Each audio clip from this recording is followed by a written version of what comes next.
ലോക്സഭാ തെരഞ്ഞെടുപ്പിനുള്ള സ്ഥാനാർത്ഥി നിർണയത്തിനായി CPM parliament മണ്ഡലം കമ്മിറ്റികൾ ഇന്ന് യോഗം ചേരും. സംസ്ഥാന സെക്രട്ടേറിയറ്റിന്റെ ശുപാർശ യോഗങ്ങളിൽ അവതരിപ്പിക്കും. പി ജയരാജനും KN ബാലഗോപാലും പി രാജീവും സ്ഥാനാർത്ഥി പട്ടികയിലുണ്ട്. MLA-മാരായ AM ആരിഫ് ആലപ്പുഴയിലും A പ്രദീപ് കുമാർ കോഴിക്കോട്ടും സ്ഥാനാർത്ഥിയായേക്കും.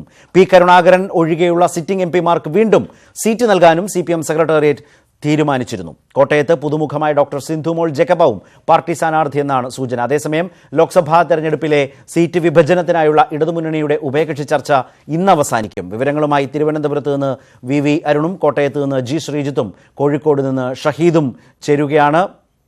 VV അരുൺ ചേരുന്നു. അരുൺ, ഇന്നലെ സംസ്ഥാന സെക്രട്ടേറിയറ്റിൽ ധാരണയായിട്ടുണ്ട്. ഇന്ന് പാർലമെന്റിൽ മണ്ഡലം കമ്മിറ്റികൾ ചേരുന്നു. ആ യോഗങ്ങളിൽ സംസ്ഥാന സെക്രട്ടേറിയറ്റിന്റെ ചാർജുള്ള നേതാക്കൾ തന്നെ നേരിട്ട് പങ്കെടുക്കുമോ? അവിടെ നിന്നുയരുന്ന ചർച്ചകളുടെ അടിസ്ഥാനത്തിലാകുമോ നാളെ സംസ്ഥാന സമിതിയിൽ ഈ സ്ഥാനാർത്ഥി പട്ടിക സംബന്ധിച്ച അന്തിമ തീരുമാനം ഉണ്ടാവുക CPM-ൽ? ഓരോ മണ്ഡലങ്ങളുടെയും ചുമതലയുള്ള സംസ്ഥാന സെക്രട്ടറി അംഗങ്ങൾ, കേന്ദ്ര കമ്മിറ്റി അംഗങ്ങളെല്ലാം നേരിട്ട് ഈ മണ്ഡലം കമ്മിറ്റി യോഗങ്ങളിൽ പങ്കെടുക്കും. ഇന്നലെ സെക്രട്ടേറിയറ്റ് വെച്ച പാനൽ അല്ലെങ്കിൽ ആ സെക്രട്ടറി വെച്ച നിർദ്ദേശം, സ്ഥാനാർത്ഥി പട്ടികയുടെ നിർദ്ദേശം ഇന്ന് ഈ മണ്ഡലം കമ്മിറ്റികൾ ചർച്ച ചെയ്യും. അവിടെ നടക്കുന്ന ചർച്ചകളുടെ അടിസ്ഥാനത്തിലാകും ഈ സ്ഥാനാർത്ഥി പട്ടികയ്ക്ക് അവസാന രൂപമാകുക. അത് നാളെയും മറ്റന്നാളുമായി ചേരുന്ന സംസ്ഥാന സമിതി യോഗം വിശദമായി ചർച്ച ചെയ്ത് ഈ പട്ടികയ്ക്ക് അംഗീകാരം നൽകും. ഇന്നലെ വച്ച ലിസ്റ്റിൽ പട്ടികയിൽ അധികം മാറ്റം വരാൻ സാധ്യതയില്ല. ചാലക്കുടിയിലൊക്കെ ആദ്യഘട്ടത്തിൽ ഇന്നസെന്റിനെതിരെ ചെറിയ വിമർശനങ്ങൾ ഉയർന്നിരുന്നു. ഇന്നസെന്റ് വേണ്ട തരത്തിലുള്ള നിലപാടുകൾ ചില പ്രാദേശിക ഘടകങ്ങൾ എടുത്തിരുന്നു. അവിടെ ഒരു സമവായ നീക്കത്തിന്റെ ഭാഗമായാണ് ഈ പട്ടികയുമായി സംസ്ഥാന നേതൃത്വം തന്നെ നേരിട്ട് ആ മണ്ഡലങ്ങളിലേക്ക് പോകുന്നത്. അവിടെ കൃത്യമായ സമവായം ഉണ്ടാക്കി ഇതേ പട്ടിക തന്നെ അംഗീകരിപ്പിക്കാനാണ് സാധ്യത. കണ്ണൂർ ജില്ലാ സെക്രട്ടറി P ജയരാജൻ വടകരയിൽ മത്സരിക്കുമെന്ന് തന്നെയാണ് ഇപ്പോൾ ലഭിക്കുന്ന വിശ്വസനീയമായ വിവരം. ആറന്മുള MLA വീണ ജോർജിനെ പത്തനംതിട്ടയിലേക്കും പരിഗണിക്കുന്നു. 3 MLA-മാരെങ്കിലും ഈ സ്ഥാനാർത്ഥി പട്ടികയിൽ ഉണ്ടാകുമെന്ന് ഉറപ്പാണ്. A പ്രദീപ് കുമാർ കോഴിക്കോട് നിന്നും AM ആരിഫ് ആലപ്പുഴയിൽ നിന്നും സ്ഥാനാർത്ഥിത്വം ഉറപ്പിച്ചു കഴിഞ്ഞു. ഇനിയുള്ളത് വീണ ജോർജിന്റെ കാര്യമാണ്. വീണ ജോർജും മത്സരിക്കുമെന്ന് തന്നെയാണ് CPM കേന്ദ്രങ്ങൾ നൽകുന്ന സൂചന. സംസ്ഥാന സെക്രട്ടറി അംഗങ്ങളായ KN ബാലഗോപാലും P രാജീവും മത്സരിക്കും. സിറ്റിംഗ് എംപിമാരിൽ ഇന്നസെന്റ് ഉൾപ്പെടെ 6 പേരും മത്സരിക്കും. ഇത് തന്നെയാകും CPM-ന്റെ അന്തിമ സ്ഥാനാർത്ഥി പട്ടികയെന്ന് ഏറെക്കുറെ ഉറപ്പാണ്. വിജയം മാത്രം ലക്ഷ്യങ്ങൾ വിട്ടുള്ള ഒരു സ്ഥാനാർത്ഥി പട്ടിക. 3 MLA-മാരെ മത്സരരംഗത്ത് ഇറക്കാൻ CPM തീരുമാനിച്ചതിന് എന്ത് വില കൊടുത്തും സംസ്ഥാനത്ത് ഇത്തവണ പരമാവധി സീറ്റുകൾ പിടിക്കണമെന്ന ഉദ്ദേശത്തോടുകൂടി തന്നെയാണ് CPM 2 MLA-മാർ രംഗത്തിറക്കുന്നു. 5 MLA-മാർ സംസ്ഥാനത്ത് ഇടതുമുന്നണി സ്ഥാനാർത്ഥികളായി മത്സരിക്കുന്നു എന്ന അസാധാരണ സ്ഥിതിവിശേഷമാണ് വരാൻ പോകുന്നത്. അത്ര പ്രാധാന്യത്തോടെ ഈ തെരഞ്ഞെടുപ്പിനെ ഇടതുമുന്നണി കാണുന്നു എന്നതിന്റെ വ്യക്തമായ തെളിവായി നമുക്ക് അതിനെ വിലയിരുത്താം.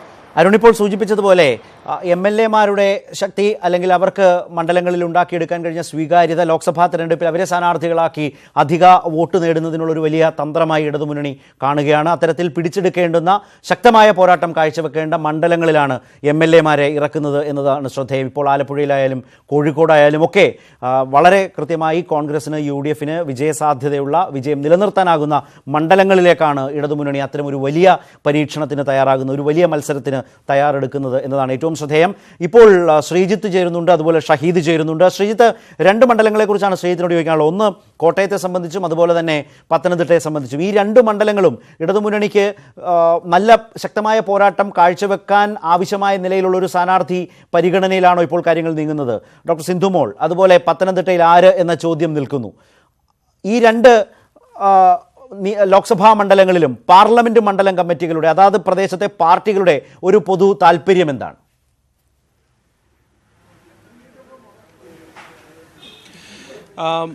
വിവിധ അഭിപ്രായങ്ങൾ ഇക്കാര്യത്തിലുണ്ട് ശരത്ത്. കോട്ടയത്തെ സംബന്ധിച്ചെടുക്കുകയാണെങ്കിൽ സിന്ധുമോൾ ജേക്കബിന്റെ പേരാണ് സംസ്ഥാന സെക്രട്ടേറിയറ്റിൽ നിന്ന് ഉയർന്നു വരികയും അത് ഇവിടെ ചർച്ചയാകുകയും ചെയ്യാൻ പോകുന്ന ഏറ്റവും പ്രധാനപ്പെട്ട നിർദ്ദേശം.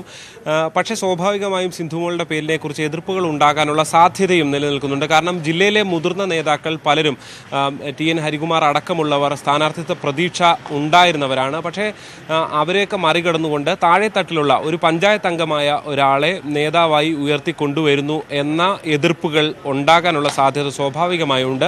പക്ഷേ അതിനപ്പുറത്തേക്ക് നേതാക്കൾ നൽകുന്ന സൂചന അനുസരിച്ച് മറ്റ് ചില കേന്ദ്രങ്ങൾ, രീതികൾ കൂടി, അതായത് വനിതാ പ്രാതിനിധ്യം ഉണ്ടാകണം എന്നതടക്കമുള്ള അഭിപ്രായങ്ങൾ സംസ്ഥാന സെക്രട്ടേറിയറ്റിൽ നിന്നും കോട്ടയത്തേക്ക് അത്തരത്തിലൊരു ആവശ്യം കൂടി മുന്നോട്ട് വരും എന്ന സൂചന കൂടി ലഭിക്കുന്നുണ്ട്. എന്തായാലും അത് തീർച്ചയായും അങ്ങനെയാണ് എന്നുണ്ടെങ്കിൽ സിന്ധുമോളിലേക്ക് തന്നെ അവസാനം കാര്യങ്ങൾ എത്തിച്ചേരും എന്ന് തന്നെ. അതായത് എതിർപ്പുകൾ എതിർപ്പുകൾ ഉണ്ടായാൽ പോലും സിന്ധുമോളിലേക്ക് കാര്യങ്ങൾ എത്തും എന്ന വിവരമാണ് നമുക്ക് നൽകാൻ സാധിക്കുന്നത്. ഒപ്പം തന്നെ മറ്റ് പത്തനംതിട്ടയെക്കുറിച്ച് എടുത്തു കഴിഞ്ഞാൽ നേരത്തെ അരുൺ സൂചിപ്പിച്ച പോലെ തന്നെ വീണ ജോർജിൻ്റെ പേര്, അതായത് വനിതാ പ്രാതിനിധ്യം കൂടുതൽ വേണം എന്ന അഭിപ്രായം CPM-നെ സംബന്ധിച്ചുണ്ട്. അത് സ്ഥാനാർത്ഥി പട്ടിക ആകെ വരുന്ന സമയത്ത് വനിതാ പ്രാതിനിധ്യം ഉണ്ടാകണം. വീണ ജോർജിൻ്റെ കാര്യത്തിൽ വിജയസാധ്യതയുള്ള ഒരു നേതാവ് കൂടിയാണ്. വളരെ നല്ല പോരാട്ടം നടത്താൻ കഴിയുന്ന നേതാവ്. ആറന്മുളയിലാണെങ്കിലും മികച്ച വിജയം കാഴ്ചവെക്കാൻ കഴിഞ്ഞു. ആ ഓർത്തഡോക്സ് സഭയുമായി വളരെ അടുത്ത് ബന്ധമുള്ള നേതാവ്. അങ്ങനെയൊക്കെയുള്ള പ്രാധാന്യം ഏറെയുണ്ട്. ഒപ്പം തന്നെ രാജു അബ്രഹാമിൻ്റെ പേരും അവിടെ ചർച്ചയിലാണ്. പക്ഷേ ഈ 2 MLA-മാരെ കേന്ദ്രീകരിച്ചാണ് പത്തനംതിട്ടയിലെ ചർച്ച നടക്കുന്നത് എന്നതാണ് ഏറ്റവും ശ്രദ്ധേയം. അതിൽ വീണ ജോർജിന് തന്നെ ഈ വനിതാ പ്രാതിനിധ്യം കൂടി മുൻനിർത്തിയാൽ വീണ ജോർജിന് തന്നെ മുൻതൂക്കം എന്ന് പറയേണ്ടി വരും. എന്തായാലും നേതാക്കൾ ഇവിടേക്ക് എത്തിക്കൊണ്ടിരിക്കുന്നു. കോട്ടയത്ത് യോഗത്തിനായി വൈക്കം വിശ്വൻ എത്തിയിരിക്കുന്ന ഒരു കാഴ്ചയാണ് നമുക്ക് കാണാൻ സാധിക്കുന്നത്. ഇപ്പോൾ ഒരുപക്ഷെ ഈ ദൃശ്യങ്ങളിൽ കാണുന്നത് ഹരികുമാറാണ്. അദ്ദേഹം ഈ സ്ഥാനാർത്ഥിത്വ പട്ടികയിൽ വളരെ മുൻനിരയിൽ തന്നെ പരിഗണിച്ചിരുന്ന ഒരു വ്യക്തി കൂടിയാണ്. എന്തായാലും നേതാക്കൾ യോഗത്തിനായി പോയിക്കൊണ്ടിരിക്കുന്ന ഒരു കാഴ്ചയാണ് നമുക്ക് കാണാൻ സാധിക്കുന്നത്. ശ്രീജിത്ത് ഇപ്പോൾ ഹരികുമാറിനെ കാട്ടിയതുകൊണ്ടാണ് കഴിഞ്ഞ തവണയും അവസാന നിമിഷം സ്ഥാനാർത്ഥിത്വം നഷ്ടപ്പെട്ടു പോയ ആളാണ് ഹരികുമാർ. അത് സത്യത്തിൽ കോട്ടയത്തെ ശക്തമായ മത്സരത്തിന് ഹരികുമാറായിരുന്നു കുറെ കൂടി നല്ലത് എന്ന തരത്തിലേക്കുള്ള ആലോചനകളൊക്കെ അല്ലെങ്കിൽ അത്തരം നിരീക്ഷണങ്ങളൊക്കെ പിന്നീട് വന്നിരുന്നു. ഇപ്പോൾ ഹരികുമാർ വീണ്ടും പുതിയൊരു സാഹചര്യത്തിൽ ഒരു പുതുമുഖത്തെ സ്ത്രീ പ്രാതിനിധ്യത്തെ കുറിച്ചൊക്കെ CPM ആലോചിക്കുമ്പോൾ വീണ്ടും സീറ്റ് നഷ്ടപ്പെടുന്ന ഒരു സാഹചര്യം ഹരികുമാറിന് മുമ്പിൽ വീണ്ടും വരികയാണോ?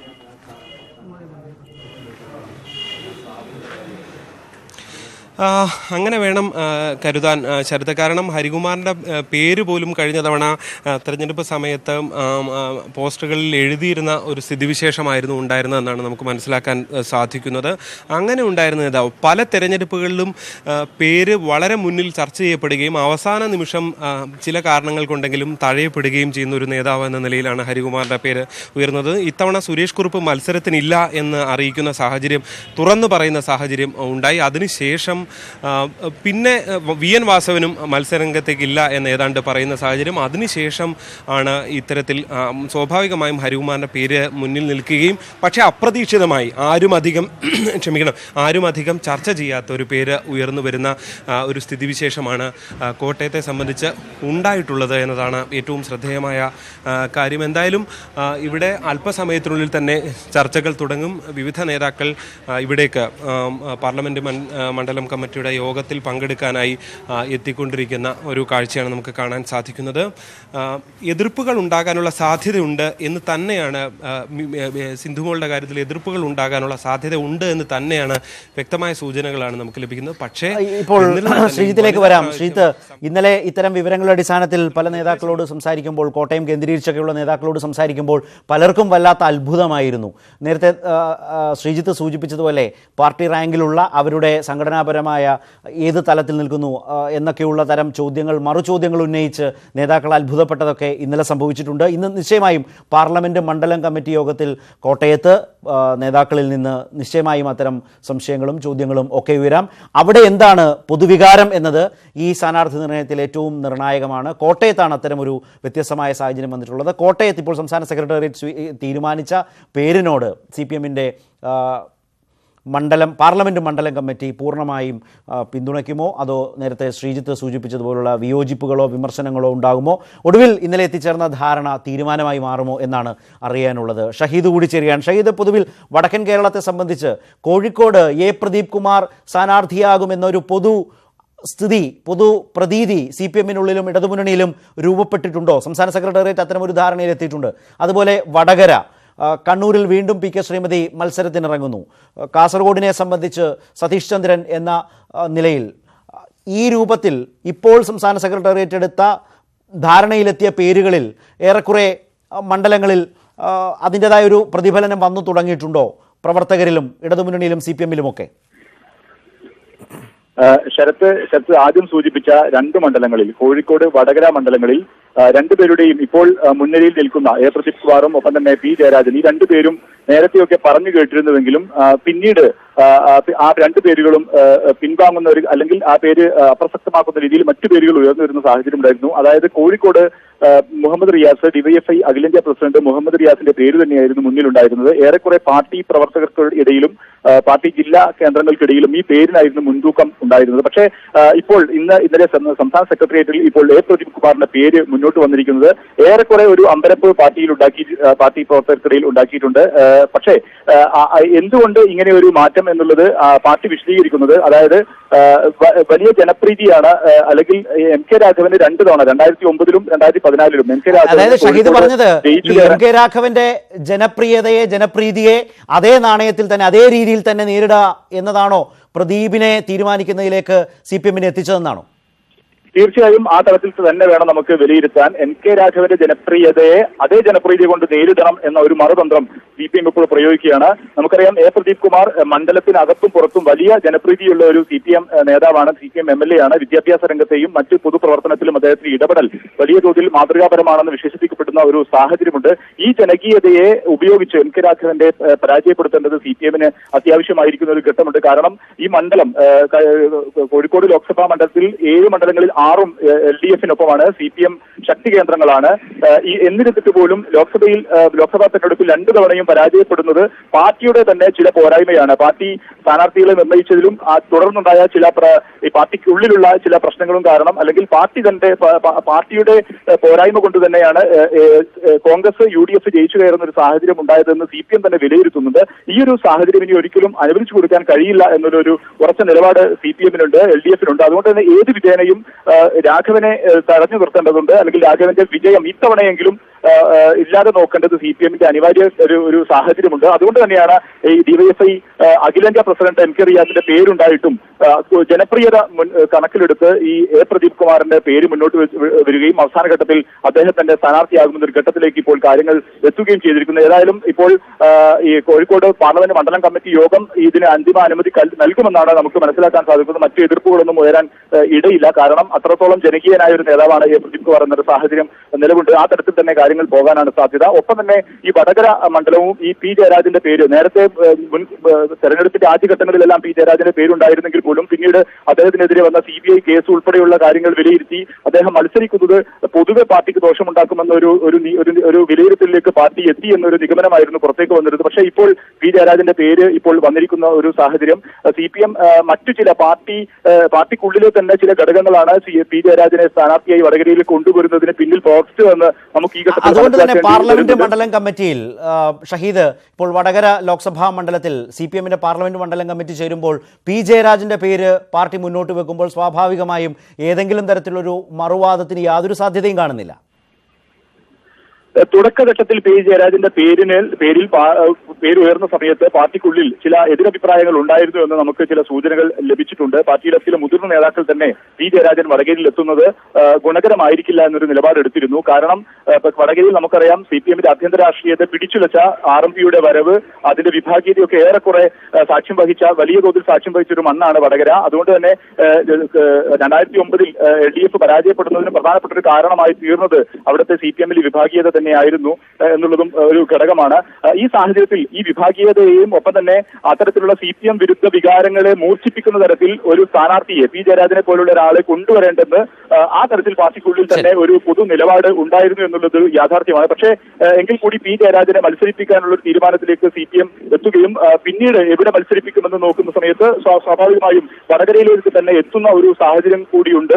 ഒപ്പം തന്നെ പാർട്ടി മിഷണറി പി ജയരാജൻ മത്സരിക്കുകയാണെങ്കിൽ പാർട്ടി മിഷണറി വളരെ കൃത്യമായി ചലിപ്പിക്കാൻ കഴിയുമെന്നും ആ തരത്തിൽ 3 ജില്ലകളെയും ഏകോപിപ്പിച്ച് ആ തരത്തിൽ പാർട്ടി മിഷണറി കൃത്യമായി ഉപയോഗിക്കാൻ കഴിയുമെന്നൊരു വിലയിരുത്തലിലേക്കും CPM എത്തിയതായി വേണം നമുക്ക് മനസ്സിലാക്കാൻ. അതുകൊണ്ട് തന്നെ ഈ ഘട്ടത്തിൽ പാർട്ടിയുടെ സംസ്ഥാന സെക്രട്ടേറിയറ്റ് ഇങ്ങനെ ഒരു തീരുമാനം എടുത്ത സാഹചര്യത്തിൽ വലിയ എതിർപ്പ് ഈ മണ്ഡലം കമ്മിറ്റിയുടെ ഭാഗത്തു നിന്നും ഉണ്ടാകുമോ എന്ന് നമുക്ക് ഇനിയും കാണേണ്ടിയിരിക്കുന്ന ഒരു സാഹചര്യമുണ്ട്. കാരണം തുടക്കത്തിലുണ്ടായിരുന്ന ചില എതിർപ്പുകൾ ഉണ്ടായിരുന്നെങ്കിൽ പോലും പാർട്ടി ഇത്തരത്തിലൊരു തീരുമാനം വളരെ കൃത്യമായ ആലോചിച്ച് നിലപാടുകൾ എടുത്ത ഒരു തീരുമാനം എടുത്ത സാഹചര്യത്തിൽ മണ്ഡലം കമ്മിറ്റിയിൽ അത് അംഗീകരിക്കാനാണ് ഈ ഘട്ടത്തിൽ സാധ്യത കാണുന്നത്. ഷഹീദ് ഇപ്പോൾ സൂചിപ്പിച്ചതിന് പുറമെ ഇപ്പോൾ കാസർഗോഡ് ആയാലും അതുപോലെ തന്നെ കണ്ണൂരായാലും ഒക്കെ നേരത്തെ അരുൺ സൂചിപ്പിച്ച സൂചിപ്പിച്ചതുപോലെ വ്യത്യസ്തമായ പാർലമെന്റ് മണ്ഡലം കമ്മിറ്റികളിൽ വ്യത്യസ്തമായ വലിയ വിയോജിപ്പുകൾക്കും വലിയ തിരുത്തലുകൾക്കും വലിയ സാധ്യതകൾ ഒട്ട് കാണുന്നുമില്ല. വടകര ഒരു പ്രധാനപ്പെട്ട രാഷ്ട്രീയ പോരാട്ടത്തിന് CPM തയ്യാറെടുക്കുകയാണ്. ഏത് തരത്തിലുള്ള ആരോപണങ്ങളെയും വിമർശനങ്ങളെയും തെരഞ്ഞെടുപ്പ് ഗോതയിൽ തന്നെ നേരിടാം എന്ന നിലയിലാണ് സ്വാഭാവികമായും P. ജയരാജനെ സ്ഥാനാർത്ഥിയായി തന്നെ അവതരിപ്പിക്കാൻ CPM ശ്രമിക്കുന്നതിലൂടെ വരുന്നത്. ഇപ്പോഴത്തെ കൊലക്കുറ്റം ചുമത്തപ്പെട്ട കേസിന്റെ പശ്ചാത്തലം, അതുപോലെ തന്നെ TP ചന്ദ്രശേഖരൻ വധവുമായി ബന്ധപ്പെട്ട രാഷ്ട്രീയ സാഹചര്യങ്ങളൊക്കെ വീണ്ടും വടകരയുടെ തെരഞ്ഞെടുപ്പിലേക്ക് കൂടുതൽ ശക്തമായി ഉയരുന്നതിനും P. ജയരാജന്റെ സ്ഥാനാർത്ഥിത്വം വരും. പക്ഷേ അതിനെ രാഷ്ട്രീയമായി ഏറ്റെടുക്കുക എന്ന വെല്ലുവിളിയാണ് CPM ഈ തീരുമാനത്തിലൂടെ പ്രകടിപ്പിക്കുന്നത്. ഇപ്പോൾ ഡാനി പോൾ ചേരുന്നു. ഡാനി, ഇപ്പോൾ എറണാകുളം അതുപോലെ തന്നെ ചാലക്കുടി മണ്ഡലങ്ങൾ ഒക്കെ ചേരുന്ന ആ സാഹചര്യത്തെക്കുറിച്ച് ഇപ്പോൾ എറണാകുളത്തെ പാർലമെന്റ് മണ്ഡലം കമ്മിറ്റി ചേരുമ്പോൾ അവിടുത്തെ പാർട്ടിയിലെ ഒരു പൊതുവികാരം എങ്ങനെയാണ് സ്ഥാനാർത്ഥിത്വത്തെ സംബന്ധിച്ച്? അതുപോലെ തന്നെ ഇന്നസെന്റ് വീണ്ടും മത്സരിക്കുന്ന പശ്ചാത്തലം സാഹചര്യം ഒരുങ്ങിയിരിക്കുകയുമാണ്. ശരത്, ഇന്ന് ഉച്ചയ്ക്ക് ശേഷം എറണാകുളം പാർലമെന്ററി മണ്ഡലം കമ്മിറ്റി ചേരുന്നു CPM-ന്റെ. അതോടൊപ്പം തന്നെ രാവിലെ ചാലക്കുടി പാർലമെന്റ് മണ്ഡലം കമ്മിറ്റി ചേരുന്നുണ്ട്. നേരത്തെ ചോദിച്ചതുപോലെ എറണാകുളത്തേക്ക് വരികയാണെങ്കിൽ എറണാകുളത്ത് ഇത്തവണ ഏത് രീതിയിലെങ്കിലും മണ്ഡലത്തിൽ വിജയിക്കണമെന്നുള്ളൊരു ആവേശം പ്രവർത്തകരിൽ ഉണ്ട്. അതുകൊണ്ട് തന്നെ ശക്തനായ ഒരു സ്ഥാനാർത്ഥി വേണം, പാർട്ടിയുടെ തന്നെ ശക്തനായ ഒരു സ്ഥാനാർത്ഥി വേണം എന്നത് അടിസ്ഥാനപരമായി തന്നെ പാർട്ടി ആവശ്യപ്പെടുന്നു. അതുകൊണ്ട് കൂടുതലായും തന്നെ ഇവിടെ കഴിഞ്ഞ ദിവസങ്ങളിൽ പറഞ്ഞു കേട്ടിരുന്ന പേര് അത് ചർച്ചയ്ക്ക് വരുന്നത് MP-യും അതോടൊപ്പം തന്നെ ജില്ലാ സെക്രട്ടറിയുമായിരുന്ന P. രാജീവിന്റെ പേരാണ് പ്രഥമ പരിഗണന എന്ന രീതിയിൽ തന്നെയാണ് ചർച്ചകൾ പുരോഗമിക്കുന്നത്. ഇന്ന് പാർലമെന്ററി കമ്മിറ്റി ചേരുമ്പോൾ സ്വാഭാവികമായും മറ്റു പേരുകൾ ഉയർന്നു വരാമെങ്കിലും കൂടുതൽ കൂടുതൽ ചർച്ചകൾ നടക്കുന്നത് P. രാജീവിന്റെ പേര് ഉന്നയിച്ചുകൊണ്ട് തന്നെയാണ്. ഏത് വിധേനയും മണ്ഡലം തിരിച്ചുപിടിക്കാത്ത ആ ഒരു വികാരം പ്രവർത്തകരിലുണ്ട്. അത് ഉൾക്കൊണ്ടുകൊണ്ടായിരിക്കണം ഇത്തവണ അതായത് ഡാനി, എറണാകുളത്തെ സംബന്ധിച്ച് CPM-ന്റെ ഒരു തിരിച്ചറിവ്, രാജീവ് സ്ഥാനാർത്ഥിയാവുന്ന ഒരു സാഹചര്യം വന്നാൽ ഈ സ്വതന്ത്രരെ പരീക്ഷിച്ചിട്ടുള്ള ആ പരീക്ഷണ കാലം മതിയാക്കാം, രാഷ്ട്രീയമായി KV തോമസിനെ നേരിടാം. ഈ നിലയിലാണോ രാജീവിന്റെ സ്ഥാനാർത്ഥിത്വത്തെ എറണാകുളത്തെ പാർട്ടി പ്രവർത്തകരും കമ്മിറ്റികളും ഒക്കെ ഏറ്റെടുക്കാൻ സാധ്യത? തീർച്ചയായും ശരത്, അത് തന്നെയാണ്. കാരണം പൊതുവികാരം ആ രീതിയിലാണ്. കാരണം പല പരീക്ഷണങ്ങൾ നടത്തി മതിയായിരിക്കുന്നു. പ്രവർത്തകർക്ക് തന്നെ പരാജയം ഒരു തുടർക്കഥയാവുമ്പോൾ പ്രവർത്തകർക്ക് പ്രചാരണ രംഗത്തേക്ക് പോലും ഇറങ്ങാൻ കഴിയാത്തൊരവസ്ഥയിലേക്ക് വരുന്നു. ആർക്കും പരിചിതനല്ലാത്ത ഒരാൾ പെട്ടെന്നൊരു ദിവസം ഒരു വലിയ മത്സരവേദിയിലേക്ക് കടന്നു വരുന്നു. ഈ സാഹചര്യങ്ങൾ ഉൾക്കൊണ്ടുകൊണ്ട് നിർബന്ധിതമായി മുന്നോട്ട് പോകേണ്ട ഒരു അവസ്ഥയിൽ നിന്ന് മാറ്റം വരണമെന്ന് പ്രവർത്തകർ കഴിഞ്ഞ കുറെ നാളുകളായി ആവശ്യപ്പെടുന്നു. ഈ ഒരു ആവശ്യം തന്നെയാണ് പ്രഥമമായി തന്നെ പരിഗണിക്കുന്നത്. തീർത്തും രാഷ്ട്രീയമായി തന്നെ നേരിടാൻ CPM അതോടൊപ്പം തന്നെ LDF തീരുമാനിക്കുകയാണ്. അങ്ങനെയെങ്കിൽ P. രാജീവിന്റെ പേരിലേക്ക് വലിയ ദൂരം ഉണ്ടാവില്ല ഈ കമ്മിറ്റികൾക്ക് ശേഷം എന്ന് തന്നെയാണ് മനസ്സിലാക്കാൻ കഴിയുന്നത്. അങ്ങനെയെങ്കിൽ ശക്തമായ ഒരു മത്സരം തന്നെ ഇത് അടുത്ത സമീപകാലത്ത് എങ്ങുമില്ലാത്ത രീതിയിൽ തന്നെ ഒരു വലിയൊരു മത്സരത്തിനാണ് എറണാകുളത്തിന് കളമൊരുങ്ങുന്നത്. നേരത്തെ രാജീവിന്റെ പേരെ ചാലക്കുടി മണ്ഡലത്തിലും പറഞ്ഞു കേട്ടിരുന്നു. ആ രീതിയിലും CPM പരിഗണിക്കുന്നു എന്ന രീതിയിൽ വാർത്തകൾ വന്നിരുന്നു. പക്ഷെ ഇപ്പോൾ ഏറ്റവും അന്തിമമായി അറിയാൻ കഴിയുന്നത് എറണാകുളം മണ്ഡലത്തിൽ ശക്തമായൊരു മത്സരം നടക്കേണ്ടതുണ്ട് എന്ന് തന്നെ രാഷ്ട്രീയമായി തന്നെ അതിനെ കാണുന്നു. ആ രീതിയിൽ തന്നെ മത്സരം കടുക്കുന്നു എന്ന് തന്നെയാണ് മനസ്സിലാക്കാൻ കഴിയുന്നത്. ഇന്ന് രാവിലെ ചാലക്കുടി മണ്ഡലം കമ്മിറ്റി ചേരുന്നു. ഇന്നസെന്റ് മത്സരിക്കാനുള്ള ഒരു സന്നദ്ധത തുടക്കം മുതൽ തന്നെ താൻ തയ്യാറാണ് എന്നുള്ള രീതിയിൽ അദ്ദേഹം തന്നെ വ്യക്തമായ സന്ദേശങ്ങൾ നൽകിയിരുന്നു.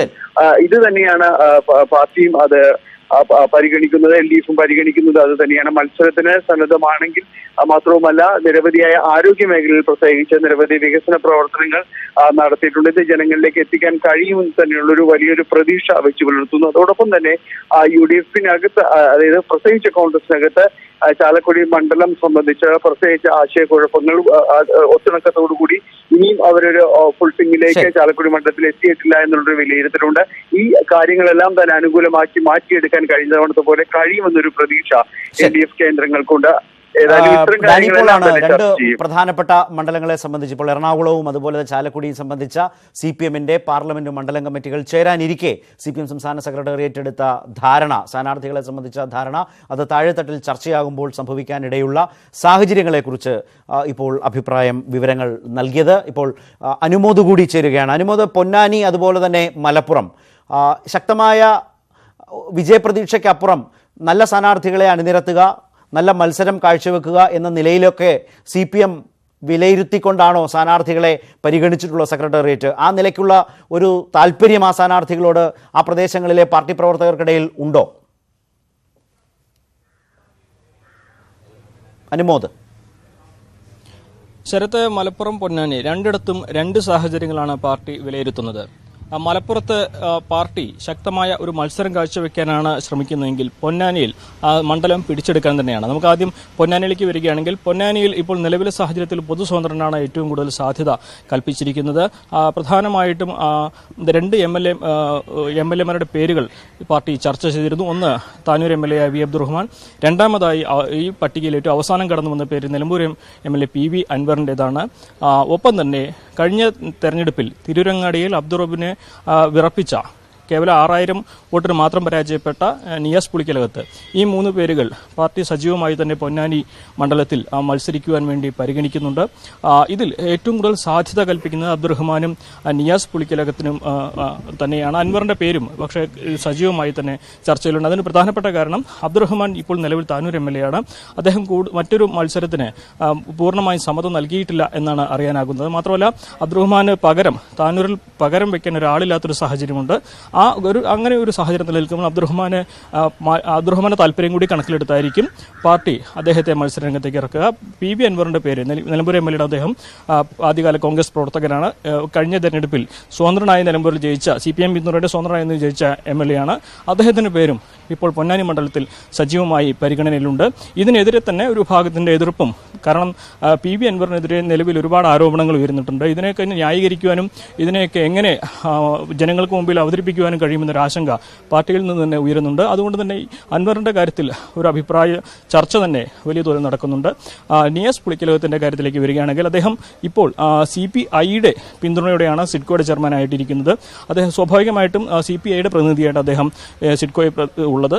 അദ്ദേഹത്തിന് CPMന്റെ ഒരു സീറ്റിൽ CPIയുടെ പ്രതിനിധി മത്സരിപ്പിക്കുന്നതിനെതിരെ ഒരു ചർച്ച നടക്കുന്നുണ്ട്. ഈ കാര്യത്തിൽ ഇതാണ് നിയാസ് പുളിക്കലകത്തിന്റെ കാര്യത്തിൽ ഇവിടെ ചെറിയ ഒരു ആശയക്കുഴപ്പമുള്ളത്. MESന്റെ ഫസൽ ഗഫൂറിന്റെ പേരും ഒരു ഘട്ടം വരെ പൊന്നാനി മണ്ഡലത്തിൽ പരിഗണിക്കുന്നുണ്ട് എന്നാണ് നമുക്ക് അറിയാനാകുന്നത്. മലപ്പുറത്തേക്ക് വരികയാണെങ്കിൽ VP സാനുവിന്റെ പേരാണ് ഇവിടെ ഏറ്റവും കൂടുതൽ സജീവമായി തന്നെ കേൾക്കുന്നത്. നമുക്കറിയാം മലപ്പുറം മണ്ഡലം CPMന്റെ ഒരു ശക്തി പ്രകടന കേന്ദ്രം ഒന്നുമല്ല. കാരണം ലീഗിന്റെ ഉറച്ച കോട്ടയാണ്.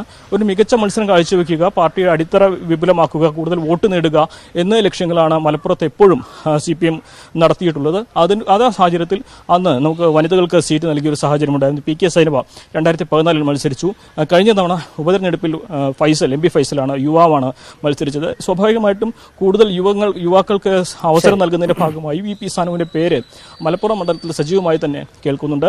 അത് മറ്റൊരു ഘടകകക്ഷിക്ക് സീറ്റ് നൽകുന്നില്ല എന്നൊരു സാഹചര്യം വരികയാണെങ്കിൽ VP സാനു തന്നെയായിരിക്കും മലപ്പുറത്ത് മത്സരിക്കുക. ആ നിലയിലുള്ള സാധ്യതയാണ് അനുമോദ് ഏറെയുമുള്ളത്. സാനു അതുപോലെ തന്നെ നിയാസ് എന്ന നിലയിൽ നിൽക്കുന്നു. മണ്ഡലം കമ്മിറ്റികൾ കൂടി കഴിയുമ്പോഴേക്കും ഇന്നലെ സെക്രട്ടേറിയറ്റ് എത്തിച്ചേർന്ന ധാരണ സംബന്ധിച്ച ഒരു വ്യക്തതയുണ്ടാകും. നാളെയാണ് സംസ്ഥാന സമിതിയിൽ ഈ പേരുകൾ സംബന്ധിച്ച അന്തിമ തീരുമാനത്തിലേക്ക് പോവുക. ഇതാണ് അതിൻ്റെ ഒരു ഘടന. ഏതായാലും ലീഗ് കോട്ടകളിൽ എത്രമാത്രം മെച്ചപ്പെട്ട സ്ഥാനാർത്ഥികളെ അണിനിരത്താം?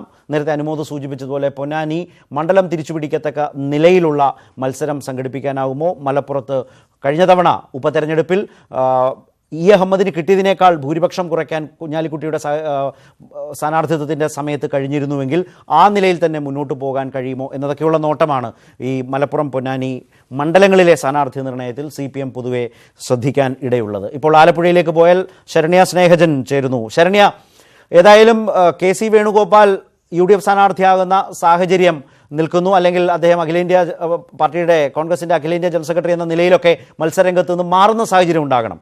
അങ്ങനെ KC മത്സരരംഗത്ത് ഉറപ്പായാൽ ഇടതുമുന്നണിക്ക് ജില്ലയുടെ പൊതു സാഹചര്യത്തിൽ നിന്ന് അവതരിപ്പിക്കാവുന്ന ഏറ്റവും നല്ല സ്ഥാനാർത്ഥിയായി പൊതുവെ ആലപ്പുഴയിലെ പാർട്ടി ആരിഫിനെ എടുക്കുന്നുണ്ടോ?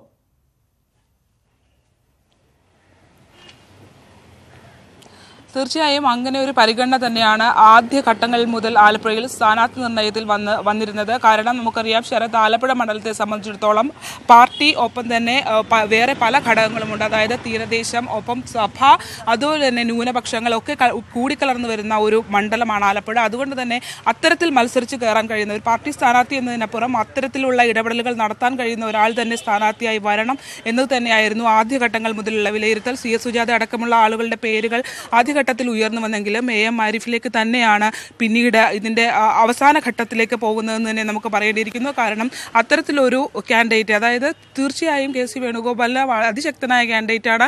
ആദ്യ ഘട്ടങ്ങളിൽ മുതൽ KCയുടെ പേരുകൾ ഉയർന്നു കേട്ടിരുന്നു.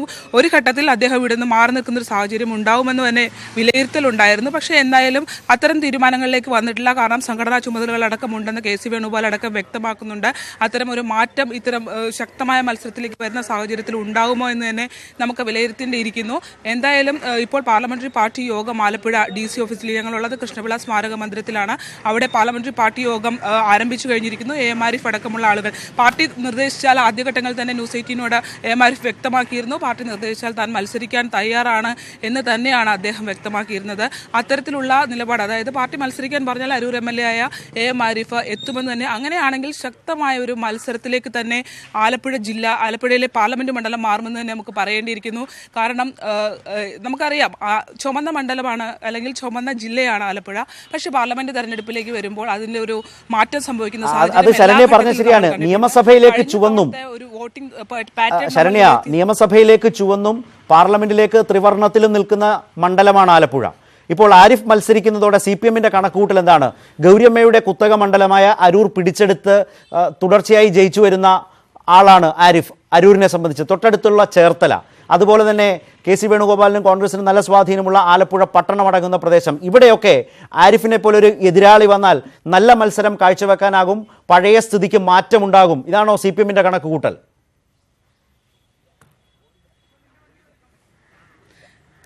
ശരത്, ഒരു കാര്യം വിലയിരുത്തണം. അതായത് ഇവിടെ വ്യക്തിബന്ധങ്ങൾക്ക് വളരെയധികം പ്രാധാന്യമുള്ള ഒരു മണ്ഡലമാണ്. മാത്രമല്ല സഭാ തീരദേശം, അതുപോലെ തന്നെ ബഹുഭൂരിപക്ഷം വരുന്ന ന്യൂനപക്ഷം, ഇത്തരം വോട്ടുകൾക്കൊക്കെ വളരെ പ്രാധാന്യമുണ്ട്. അതിനൊപ്പം തന്നെ എല്ലാ കാലത്തും ഇടതുപക്ഷത്തിന് പാർലമെന്റ് സ്ഥാനാർത്ഥി നിർണ്ണയത്തിൽ വരുന്ന ഒരു പാളിച്ച എന്ന് പറഞ്ഞാൽ അന്തിമഘട്ടത്തിലേക്ക് ഒരു സ്ഥാനാർത്ഥി കടന്നു വരുന്നു. കഴിഞ്ഞ പ്രാവശ്യം നമുക്കറിയാം CB ചന്ദ്രബാബു കടന്നു വരുന്നു. പക്ഷേ ആ ഒരു അന്നത്തെ ഒരു മത്സരം നമ്മൾ വിലയിരുത്തുമ്പോൾ പോലും അന്ന് 19,000 വോട്ടിൻ്റെ ഭൂരിപക്ഷം മാത്രമേ KC വേണുഗോപാൽ ഉണ്ടായുള്ളൂ. KCയെ പോലെ ഒരു പ്രമുഖനായ ഒരാൾക്ക് അന്ന് ആലപ്പുഴ ജില്ലയിൽ ഒരു പ്യൂർ പാർട്ടി കാൻഡിഡേറ്റ് എന്ന് തന്നെ പറയേണ്ടിയിരുന്നു ചന്ദ്രബാബു. കാരണം പാർട്ടി ആളുകളുടെ ഇടയിൽ ഉള്ള അറിവിനപ്പുറത്തേക്ക് വലിയ ധാരണകൾ ആർക്കും അത്ര കണ്ടില്ലാത്ത ഒരു CPM ജില്ലാ സെക്രട്ടറിയാണ് അന്ന് മത്സരിച്ചത്. പക്ഷേ അന്ന് പോലും 19,000 വോട്ടുകളുടെ ഭൂരിപക്ഷം മാത്രമാണ് KC വേണുഗോപാലിന് ലഭിച്ചത്. അതുകൊണ്ട് തന്നെ മത്സരം പൊതുവെ ടൈറ്റാണ്. മാത്രമല്ല ആലപ്പുഴ ജില്ലയിലേക്ക് വരികയാണെങ്കിൽ ആരിഫ് നഗരത്തിൽ നിന്ന് തന്നെയുള്ള ഒരു കാൻഡിഡേറ്റാണ്. നഗരവുമായി നല്ല ബന്ധം പുലർത്തുന്ന ഒരു കാൻഡിഡേറ്റാണ്. അതുകൊണ്ട് തന്നെ ഈ മത്സരം കടുക്കുമെന്നുള്ള കാര്യത്തിൽ സംശയമില്ല. സംസ്ഥാനം ഉറ്റുനോക്കുന്ന ഒരു മത്സരമായിരിക്കും ആലപ്പുഴ ജില്ലയിൽ ആരിഫ് സ്ഥാനാർത്ഥിയായി വരുവാണെങ്കിൽ KC വേണുഗോപാലായി നടക്കാൻ പോകുന്നതെന്നുള്ള കാര്യത്തിൽ. പിന്നെ കോൺഗ്രസിനെ സംബന്ധിച്ചിടത്തോളം ഒരു പ്രസ്റ്റീജ് ഇഷ്യൂ ആണ് ആലപ്പുഴ മണ്ഡലം. കാരണം KCയെ പോലെ ഒരു പ്രബലനായ ആൾ, ദേശീയ രാഷ്ട്രീയത്തിലുള്ളയാൾ, അദ്ദേഹം ഇനി മത്സര രംഗത്ത് ഇവിടെ നിന്ന് വിട്ടുപോയാലും അതും ബുദ്ധിമുട്ടാകും. മത്സരിക്കുക എന്നുള്ളൊരു കാര്യം തന്നെയാണ് മുന്നോട്ട് വെക്കുന്നതെന്നാണ് നമുക്ക് മനസ്സിലാക്കാൻ കഴിഞ്ഞിട്ടുള്ളത്.